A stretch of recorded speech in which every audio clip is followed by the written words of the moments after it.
Some of you have heard this, some of you have not. What you have not heard is me. So let's start from the top and let's walk through this.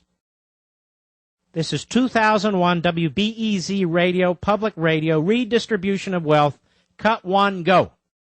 The Supreme Court never ventured into the issues of redistribution of wealth and sort of more basic issues of political and economic justice in this society.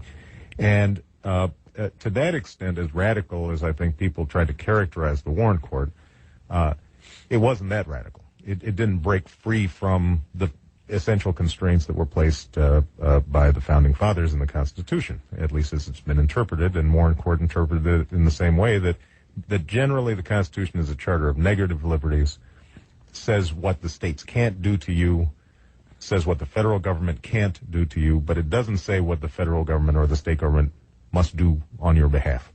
And that hasn't shifted. And one of the, I think, the tragedies of the civil rights movement was because the civil rights movement became so court-focused, I think that there was a tendency to lose track of the political and community organizing and activities on the ground that are able to put together the actual coalitions of power through which you bring about redistributive change. And in some ways, we still suffer from that.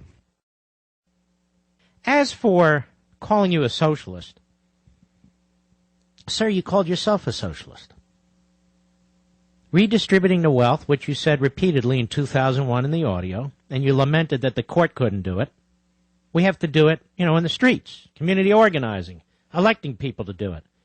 If that's not socialism, what is it? Is it capitalism? The hell is it? Why can't you admit it?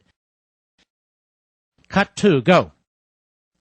I think we can say that the Constitution reflected an enormous blind spot in this culture that carries on until this day, and that the framers had that same blind spot. I don't think the two views are contradictory to say that it was a remarkable political document that paved the way for where we are now, and to say that it also reflected the fundamental flaw of this country that continues to this day. That's an extraordinary statement. The president's job is to uphold the Constitution. If the president thinks the Constitution is fundamentally flawed, if he thinks it's racist, if he thinks it promotes inequality, if he thinks it should be changed to promote socialism, then how can he uphold it? How can a man who dislikes the Constitution be counted on to uphold it?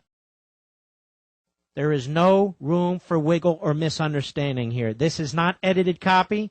There's nothing out of context, for the entire thing is context. The context of what Barack Obama believes. And you and I do not have to guess at what he believes or try to interpret what he believes. He says what he believes.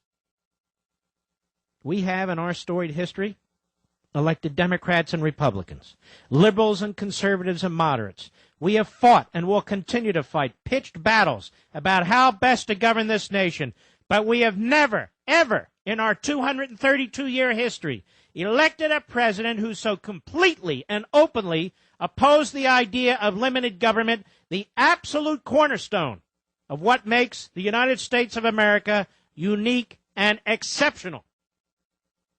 If this doesn't frighten you, regardless of your political affiliation, then you deserve what this man will deliver with both houses of Congress, a filibuster-proof Senate, and to quote Senator Obama again, a righteous wind at our backs. That a man so clear in his understanding of the Constitution and so opposed to the basic tenets it provides against tyranny and the abuse of power can run for President of the United States is shameful enough. If he's elected, it's a disaster.